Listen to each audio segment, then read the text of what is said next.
Hey Dead Cells fans, I'm Matt, Marketing Manager for Dead Cells at Evil Empire, and I'm here to run you through our latest update, the Boss Rush. This adds a new mode with a build-up of progressive challenge for players who want to test themselves to their max, or who just want to take a nice break from traditional runs in Dead Cells. It's out now on PC and will be coming to consoles in a few weeks. Mobile, some point in the future. The Boss Rush contains 4 different stages. In the first, you will fight 3 bosses back to back. In the second, 3 bosses back to back with modifiers. The third pits you against 5 bosses back to back.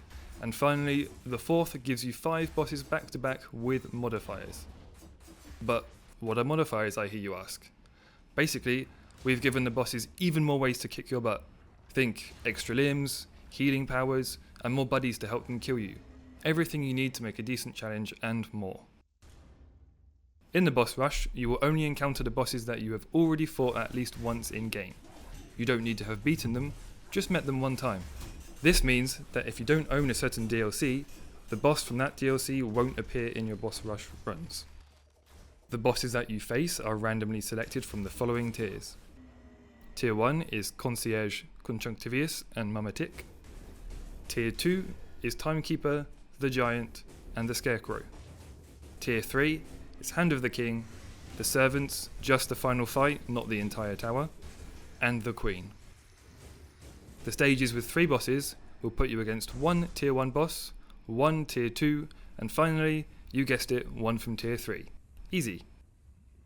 The stages with 5 bosses follow a similar path, but here you'll be fighting 2 Tier 1 bosses, then 2 Tier 2s, and then 1 Tier 3. Not quite so easy.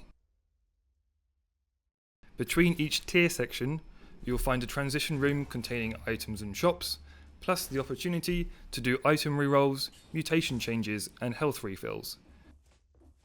Boss cells apply to the Boss Rush, so you effectively have 6 difficulty levels you can play for each of the 4 challenges. If you don't know what a boss cell is, it's what you get for beating the Hand of the King in the main game. Increasing your boss cell level lets you increase the frequency of improved items, but you will receive fewer health refills, and bosses will become more difficult from an earlier stage in a fight.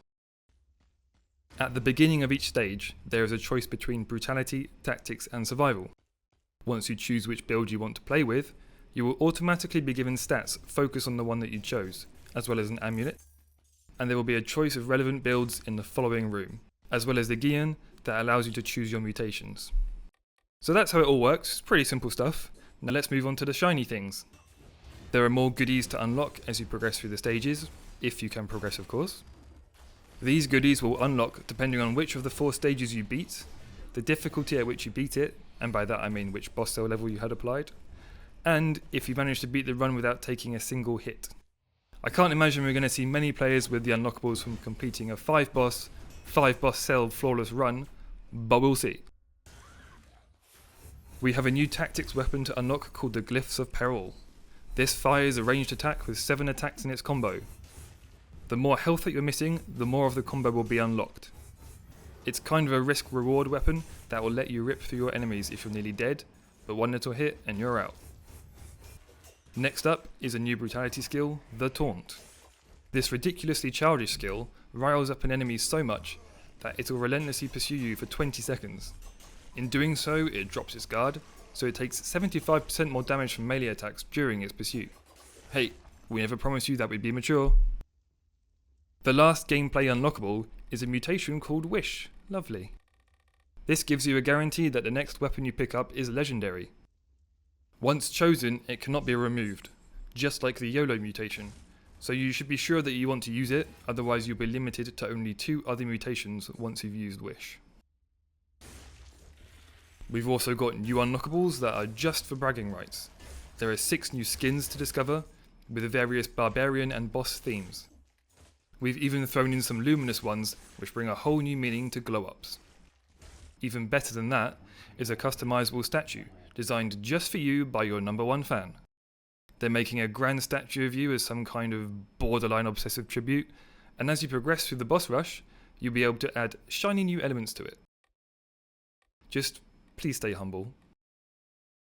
All of this is accessible through the basement door in Prisoner's Quarters, where you can also access the training room and the tailor. Once you've gone through this basement door, just follow the corridor until you come to the third door with the big red head next to it. It's pretty obvious. Well, that's it for the boss rush. We hope that this can open up a whole new way to enjoy Dead Cells and to push the limits of your ability. If you want all the nitty gritty details of the update, then follow the link to our patch notes in the video description. Thanks for listening.